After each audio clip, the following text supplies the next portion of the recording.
নির্মলা আন্টিকে চিনি বেশ কয়েক বছর হলো। আমাদের পাড়াতেই থাকেন। আগে বাজারে মাঝে মাঝে দেখা হতো। মুখে চোখে সবসময় বিরক্তি লেগে থাকতো। আমি যখনই বলতাম, কি হলো আন্টি, এত রেগে আছেন কেন, উনি তখনই বলতেন, দূর, ভালো লাগে না, এই বাজার করো, রান্না করো, এত কাজ পোষায়?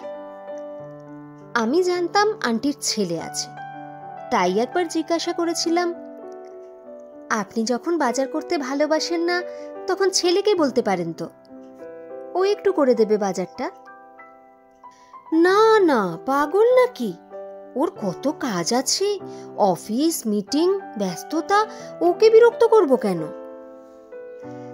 তাহলে পয়সা দিয়ে কোনো লোক রেখে কি করানো যায়? মাথা খারাপ, এই সব কাজের জন্য পয়সা খরচ?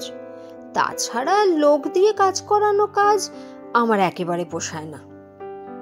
যাগে, করে দিয়ে আর কটা দিন কষ্ট, তারপর ছেলের তো বিয়ে দিয়ে দেব। ছেলের বউ এলে সেই করবে সব, তখন আমার ছুটি।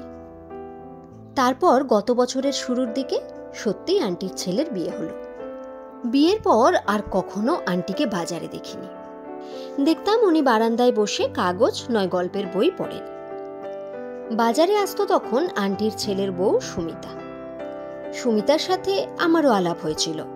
বাচ্চা মেয়েটা দেখতাম ঘেমে নিয়ে বাজার করছে রোজ। একদিন ওকে বলেছিলাম, সুমিতা, তুমি তো দেখি একেবারে পেরে ওঠো না এই ভারী ব্যাগগুলো নিয়ে, কর্তাকে নিয়ে আসতে পারো তো মাঝে মাঝে। মেয়েটা শুকনো হেসে বলেছিল, আমার কর্তা আসতে চাই দিদি, কিন্তু আমি আনি না। শাশুড়ি মা সেটা জানতে পারলে হুলস্থুল বাঁধাবেন। বাড়ির ছেলে কোনো কাজ করবে এটা উনি ভাবতেই পারেন না। তাছাড়া শুধু বাজার কেন, আমি তো ঘরের রান্নাবান্না, বাসন মাজা, ঘর মোছা, কাপড় কাচা সবই করছি, অভ্যাস হয়ে গেছে আমার।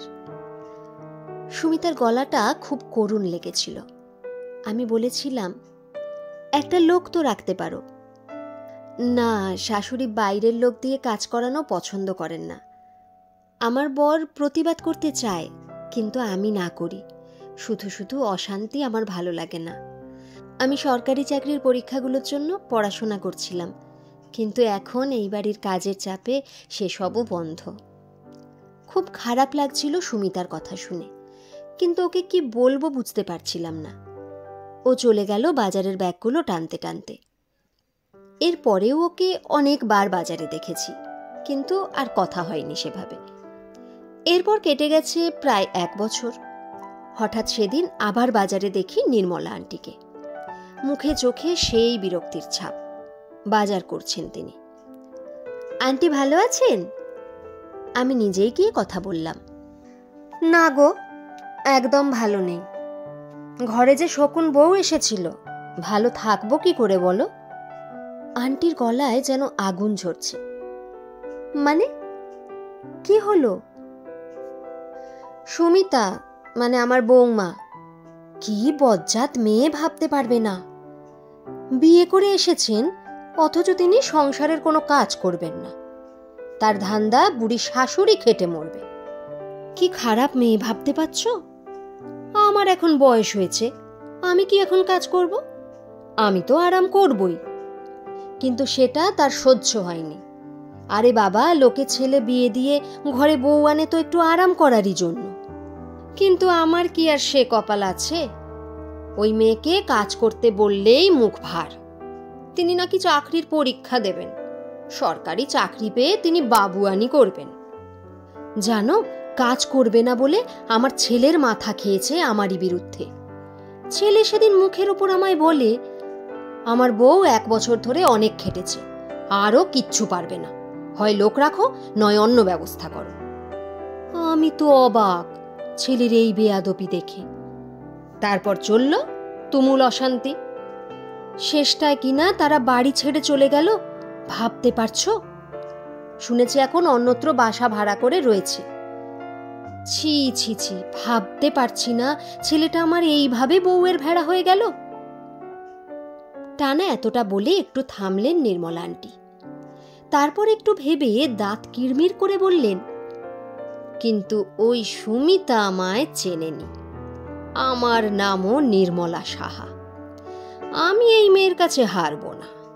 আমার ছেলেকে ওকে আমি কবজা কিছুতেই করতে দেব না। আমি ওর সাথে আমার ছেলের ডিভোর্স করিয়ে তবে ছাড়ব। কি, ডিভোর্স করিয়ে দেবেন? আমার গলা থেকে বিস্ময় বেরিয়ে এলো। তো অমন নচ্ছার বউ হলে আর কি উপায় বলো? আমার বান্ধবীর কপালেও জুটেছিল অমন বউ, সেও ডিভোর্স করিয়ে দিয়েছে। আমিও তাই করব। কিন্তু আন্টি, আপনার ছেলে তো সুমিতাকে ভালোবাসে, ডিভোর্স হলে সেও কি ভালো থাকবে? বললাম আমি। শোনো মা, ছেলের আমার বয়স কম, ও কি কিছু বোঝে? একটা ফালতু মেয়ে ওর মাথা খাবে আর আমি মা হয়ে সেটা বসে বসে দেখব, তা তো হয় না। তাই যা করার এবার আমি করব। অনেক সহ্য করেছি, আর নয়। ওর সাথে ডিভোর্স করিয়ে আমি ওর অন্য ভালো মেয়ে দেখে বিয়ে দেব। তখন বুঝবে ওই সুমিতা নির্মলা সাহার পিছনে লাগার ফল কি হতে পারে। গজগজ করতে করতে এগিয়ে গেলেন ভদ্রমহিলা। আমি হতবাক হয়ে দাঁড়িয়েছিলাম। টক্সিক প্যারেন্ট শব্দটা বইতে দু একবার পড়লেও এই প্রথম নিজের চোখে দেখলাম। এমন মা হন কেউ যে নিজের ইগো স্যাটিসফাই করার জন্য, নিজের সন্তানকে নিজের আয়ত্তে রাখার জন্য, সাংসারিক যুদ্ধে জেতার জন্য ছেলের বিবাহ বিচ্ছেদ করাবার পরিকল্পনা করতে পারেন। জানি না এরকম মায়ের উদাহরণ ঘরে ঘরে আরও আছে কিনা। তবে যদি সত্যিই থেকে থাকে, তাহলে হয়তো বৃদ্ধাশ্রমে থাকা সকল বয়স্ক মানুষই বড় বঞ্চিত, এই কথা আর বলা যাবে না। নির্মলা আন্টি যদি ছেলের সাথে সুমিতার ডিভোর্স করাতে সক্ষম হন, তাহলে কি হবে জানি না। কিন্তু যদি ওদের বিয়েটা ওরা বাঁচিয়ে নিতে পারে নিজেদের ভালোবাসার জোরে, আর তারপর যদি নির্মলা আন্টিকে সত্যিই ওরা বৃদ্ধাশ্রমে রেখে আসে নিজেদের সম্পর্ক সুরক্ষিত রাখার জন্য, তাহলে কি সত্যিই ওদের দোষ দেওয়া ঠিক হবে? সবাই হয়তো বলবেন, ছিছি, মাকে এভাবে ওল্ঢমে রেখে এলো, সাথে রাখতে পারলো না। কিন্তু এমন মানুষের সাথে থাকতে যারা রিফিউজ করেন, তাদেরও বোধহয় খুব দোষ দেওয়া যায় না। আসলে মুদ্রার যেমন দুটো পিঠ থাকে, তেমনি সব ঘটনারই দুরকম দিক থাকে। বহু ছেলে মেয়ে যেমন নিজেদের দায়িত্ব ঝেড়ে ফেলার জন্য বাবা মাকে বৃদ্ধাশ্রমে পাঠিয়ে দায়মুক্ত হন, এটা যেমন ঠিক, তেমনি বহু বাবা মাও থাকেন যারা তরুণ প্রজন্মের সাথে মানিয়ে চলতে পারেন না। ছেলে বা মেয়ের বিয়ের পর সংসারে আসা নতুন মানুষটিকে ঠিকমতো আপন করে তুলতেই পারেন না। আর মানিয়ে চলতে না পারলে যে সরে যেতে হয়, এটা তো প্রকৃতির নিয়ম।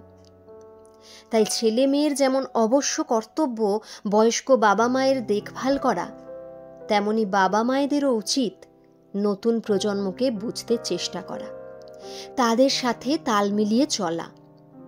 উভয় পক্ষ সহনশীল হলে তবেই সংসার অশান্তিমুক্ত হয়। নির্মলা আন্টির ঘটনাটা আমায় সত্যি নতুন করে ভাবালো।